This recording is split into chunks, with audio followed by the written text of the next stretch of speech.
Nuevamente les saludo. Hoy vamos a ver el último repaso y es con el tema de la ley de corrientes de Kirchhoff. Vamos a entender este último tema. Hay todavía uno final, que es la unión de los circuitos en serie y paralelo. Esa unión se llama circuitos mixtos. Ese va a ser su examen, pero bueno, ya lo podrán aplicar puesto que han repasado los temas que hemos estado viendo, ¿verdad?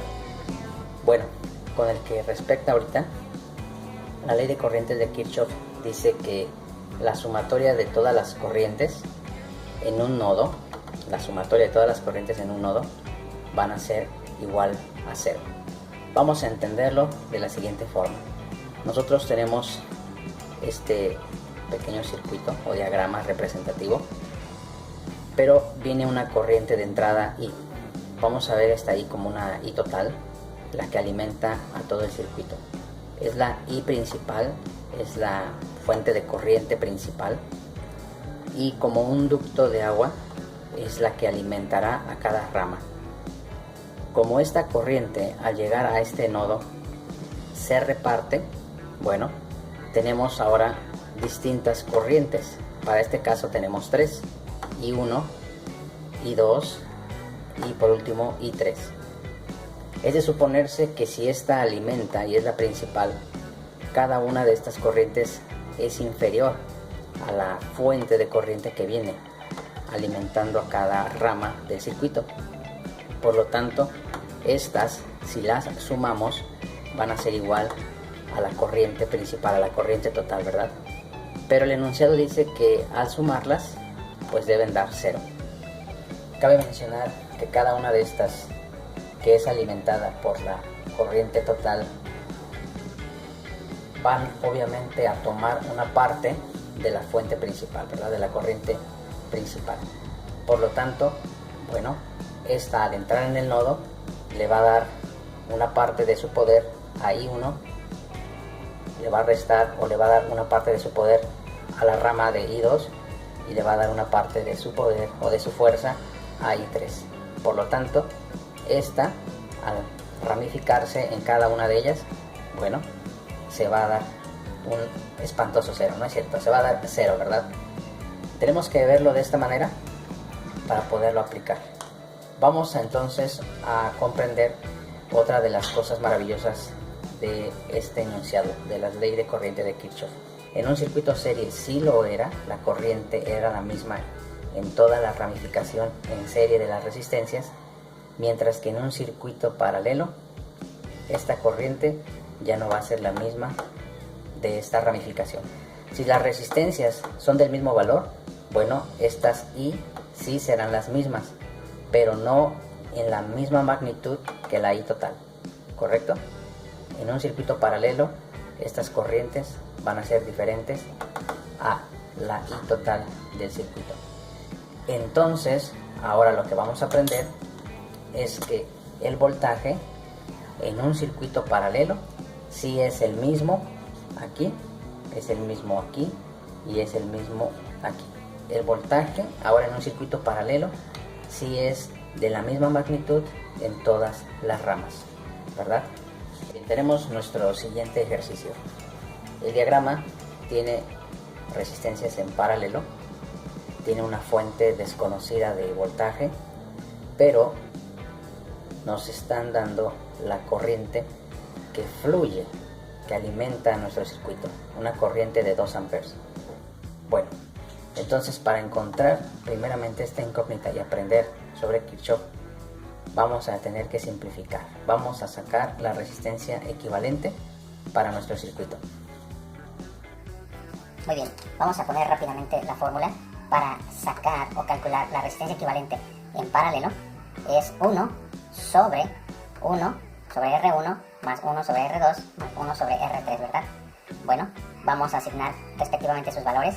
R1 vale 5 ohms, R2 10 y R3 15 ohms. En el circuito anterior, bueno, colocamos cada resistencia en 10 ohms y rápidamente lo sumamos. Sin embargo, con denominadores diferentes, esto se vuelve una talacha. Y podemos resolverlo de la siguiente manera.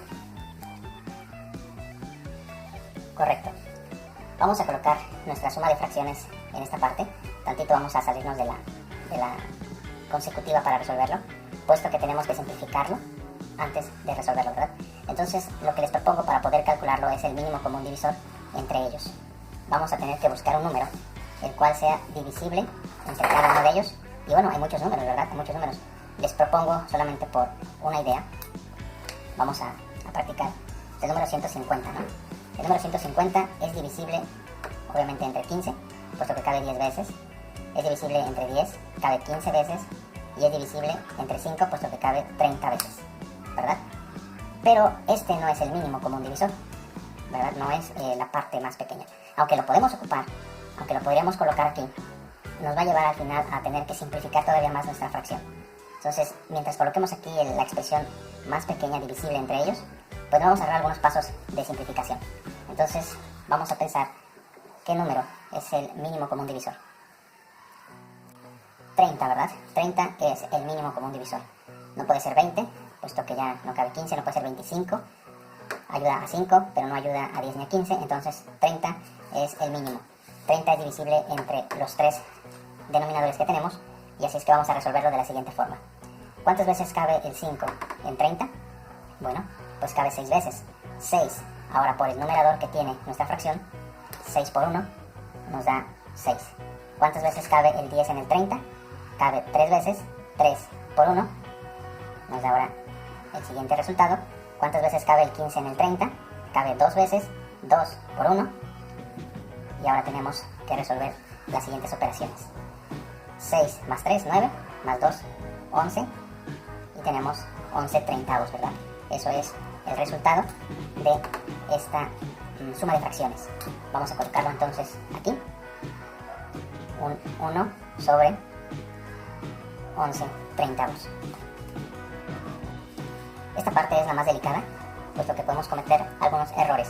El numerador, que es el 1 en esta fórmula, bueno, hasta aquí sigue apareciendo de esta forma, como un entero. Pero, ¿por qué digo que es la más delicada? Porque lo vamos a descomponer en una fracción para que entendamos que seguimos aplicando el concepto maravilloso de la ley del sándwich, la ley de la tortilla o la ley del hot cake. No importa cómo la llames, lo importante es que entiendas por qué lo vamos a hacer, para qué la realizamos. Y es solamente para simplificar más el resultado. Esta ley dice que vamos a multiplicar primeramente los números que están en los extremos superior e inferior para que nos dé como resultado el numerador, que es 30, ¿verdad? 1 por 30, 30. Ahora, los números que están adentro, los números internos, 1 y 11, también deben de multiplicarse y entonces tendremos el denominador como resultado, 30 onceavos. Esto no se puede simplificar más. Sería entonces el resultado total de nuestra resistencia equivalente, puesto que no tiene mitad, no tiene tercera, no se puede hacer más. Entonces, ahora ya tenemos el resultado de nuestra resistencia equivalente. Vamos a seguir buscando la incógnita del voltaje. Este es el caso del triangulín. Nos dice que nosotros vamos a tapar la incógnita que deseamos encontrar y nos da por resultado una multiplicación, resistencia por corriente. Bueno, hemos colocado ya la fórmula que acabamos de descubrir. Resistencia por corriente. ¿Qué resistencia? La resistencia equivalente, 30 onceavos, multiplicado por nuestra corriente, 2 amperes. Tenemos como resultado final, vamos a poner esto como si fuera una fracción. La multiplicación de fracciones dice que es numerador por numerador y denominador por denominador. 30 por 2, 60, 11 por 1, 60 onceavos es el valor de nuestra incógnita, ¿verdad? La fuente de voltaje tiene una magnitud de 60 onceavos de volts. Lo colocamos ahí. Tenemos ya ahora sí un circuito donde conocemos el valor de la fuente, 60 onceavos de volts. Sabemos la corriente que salió de esta fuente y es la rama principal, 2 amperes, pero desconocemos la I1, I2 e I3 en estas ramas. Lo maravilloso de los circuitos paralelos, y obviamente que ya nos está diciendo la ley de Kirchhoff, que hay una sumatoria de corrientes, pero esas corrientes todavía no las sabemos. Lo maravilloso de esto es que en un circuito paralelo ahora ya tenemos la siguiente clave. Hemos dicho que en un circuito paralelo el voltaje que está saliendo de la fuente, viene corriendo aquí este voltaje, llega al nodo principal. Ese voltaje es el mismo aquí, es el mismo aquí y es el mismo aquí. La misma magnitud, ¿verdad? Ahora entonces sabemos que aquí tenemos 60 onceavos de volts, aquí tenemos 60 onceavos y de igual forma en esta rama. Con eso, ahora si nosotros deseamos calcular las corrientes desconocidas I1, I2 e I3, bueno, ya lo podemos hacer. Bueno, vamos a tapar nuestra incógnita y el trucazo dice que va a ser voltaje sobre resistencia. Esa es la fórmula para encontrar esta corriente. ¿Qué corriente? Abusados. Nada más la fórmula nos dice cuáles son las magnitudes que hemos de multiplicar, de dividir. Bueno, voltaje sobre resistencia.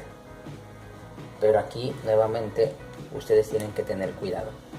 Como yo quiero conocer esta I, que con respecto a R1 la vamos a llamar I1, la vamos a colocar aquí.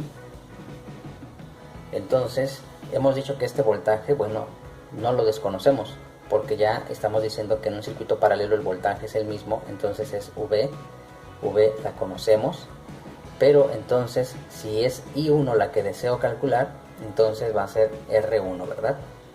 Y de esta forma lo vamos a ir haciendo para I2, I3 y así si tuviéramos más resistencias. Vamos entonces a sustituir los valores.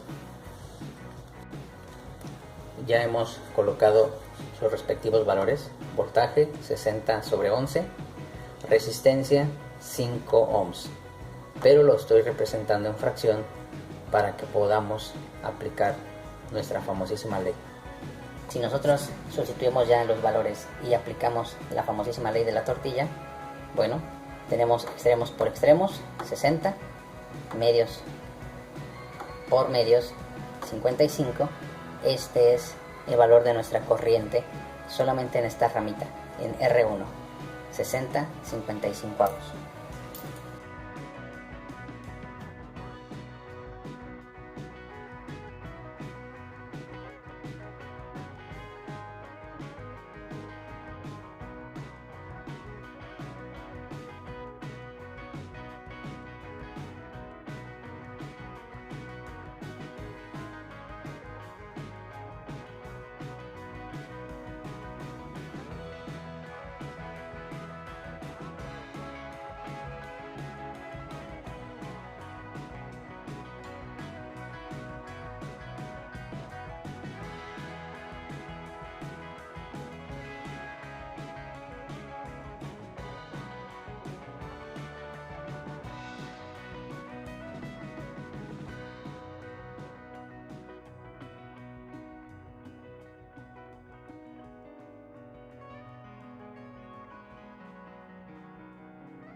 ¿Cuántas veces cabe el 55 en 110? Bueno, cabe 2 veces.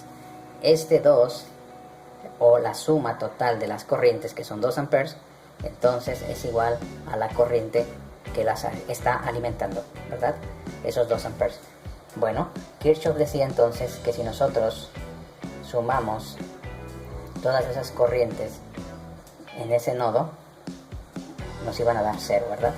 Y estamos diciendo que esta I principal alimenta a todas ellas, entonces ellas dependen de esta, le restan energía o le restan corriente a esta rama principal. Bueno, se cumple. Este 2 menos lo que cada rama consumió, y ya lo sumamos, bueno, tenemos por lo tanto un 0 y se cumple la ley de corriente de Kirchhoff. Vamos a dejar un último trabajo, una tarea final para que puedan ustedes practicar, y entonces con eso concluimos el repaso de todo lo que vimos en clase. Vamos a proponer el mismo circuito que ya estamos trabajando. La fuente 5 volts, cada resistencia sus respectivos valores 2, 4, 8 ohms. Lo que desconocemos es la corriente total, y lo que estoy pidiendo para este tema, bueno, es cada corriente respectiva a su rama, y podamos hacer la comprobación de lo que Kirchhoff está diciendo. Me van a enviar I1, I2, I3 y la corriente total, ¿verdad? Misma dinámica en sus libretas, su nombre y una foto por correo para que pueda yo calificarlo. Les deseo mucho éxito, sigan practicando.